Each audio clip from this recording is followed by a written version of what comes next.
Hello, mga kabatid. Nagbabalik si Kabatiran para sa isa na namang mahalagang paksa na ating tatalakayin sa video na ito. Hindi na natin papatagalin pa dahil ang video na ito ay tungkol sa nag-iisang ex-mayor ng Bamban na lumaki raw sa farm. Hindi siya si Pearl, okay? Siya lang naman ang nag-iisang si Go Waping o mas kilala sa pangalang Alice Go. Nitong nagdaang mga araw, iginiit ni Alice Go na hindi raw siya spy.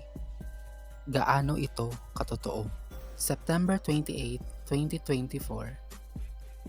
Sobrang lapit at nasa harap ng pagmumuka ng mga Pilipino ang katotohanan dahil sa isang dokumentaryo from Al Jazeera.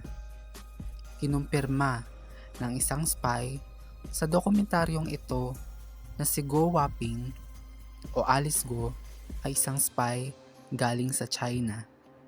So, sino itong spy?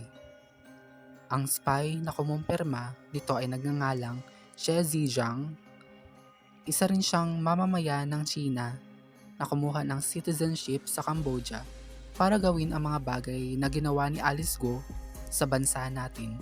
Tulad kay Alice Go, kalakaran ng mga spy na ito na magtayo ng mga malalaking negosyo o pagkakakitaan, makipagkasundo sa mga tunay na mamamayan ng isang bansa at bumuo ng mga koneksyon sa kanila, lalo na sa mga maimpluwensyang tao. Kapag maimpluwensyang tao, kabilang na dyan of course ang mga politiko. Ang kaibahan lamang, nahuli itong si Xie Zhejiang ng mas maaga, inaresto siya ng mga Thai authorities at nanatili siya ng 1 taon sa bilangguan, kung kaya't ang pananatili niya sa loob ang nagbigay sa kanya ng dahilan at panahon upang ibunyag ang lahat-lahat ng kanyang nalalaman sa isang dokumentaryo. Sa totoo lang, kahit na siya ay mamamayan ng China, siya ay gustong ipapatay daw ng sarili niyang bansa nang siya'y mahuli at sinubukan daw siyang mapatay kahit nasa loob siya ng kulungan. Ano ang mga sinabi ni Xie Zhejiang tungkol kay Alice Go? Panoorin ang video na ito at kayo na ang humusga kung naniniwala kayo sa mga pahayag na ito ni Xie Zhejiang. As a message for the former mayor. 郭华平跟我是不可信的，我们两个你看一下，曾经都为这个国安部卖命，你看看我的下场。要想不必灭口呢，就把真相呢。 Ipinakita rin ni Xie Zhejiang ang mga dokumento at mga talaksan na naglalaman ng mga koleksyon ng mga papel na naglalaman ng mga detalyadong impormasyon tungkol sa mga partikular na tao. At ang mga taong ito ay mga spy din. Kaya naman, nandito ang papel ni Go Waping, kaya naman talagang isinasampal na ang katotohanan sa mga mukha natin. Kaya ano pang dahilan para hindi tayo maniwala sa katotohanan? Nakita rin sa mga papel ang pangalan ng ina ni Go.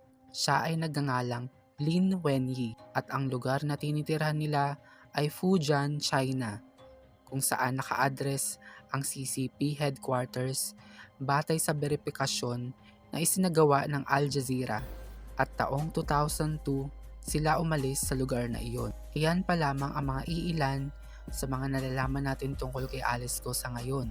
At kung matatandaan natin, hindi tugma ang mga sinasabi ni Alice Go kumpara sa mga impormasyon na lumalabas ngayon. Bakit hindi alam ni Alice Go kung ano ang karanasan niya noong kabataan niya pa rito sa Pilipinas? Ito ay dahil hindi naman talaga siya lumaki sa bansa. Bago ang taong 2002, ang mga koleksyon ng kanyang karanasan ay galing mismo sa kanyang kinalakihang bansa na China. Hindi ko na po maalala, Your Honor. Kahit sinong Pilipino, naaalala nila ang childhood memories nila. Ang tanong, confirmed na ba na spy si Alice Go? Ang sagot ay oo at hindi. Oo dahil sa mga impormasyon na sinasabi ng ibang tao batay sa investigasyon, at hindi naman ang sagot sa bibig ni Alice Go. Last time on this very simple fundamental question, ikaw ba si Go Waping? Madam Chair, hindi ko po kino-confirm at may kaso na po sa akin sinampa. Sasagutin ko po sa korte po. Hindi inaamin ni Alice Go na siya si Go Waping. Kaya isa rin ito sa dahilan kung bakit si Go Waping ang identified na spy at hindi si Alice Go. Pero sa kabila ng mga pagbubunyag, mukhang wala pa talagang balak umamin itong si Alice Go.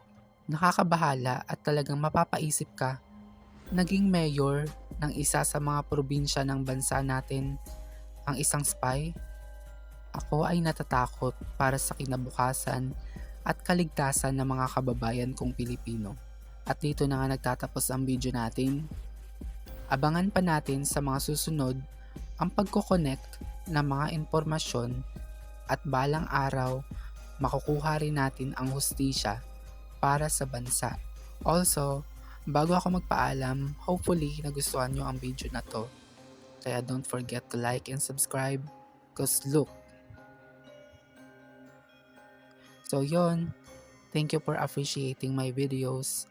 Sa susunod na video ulit, paalam.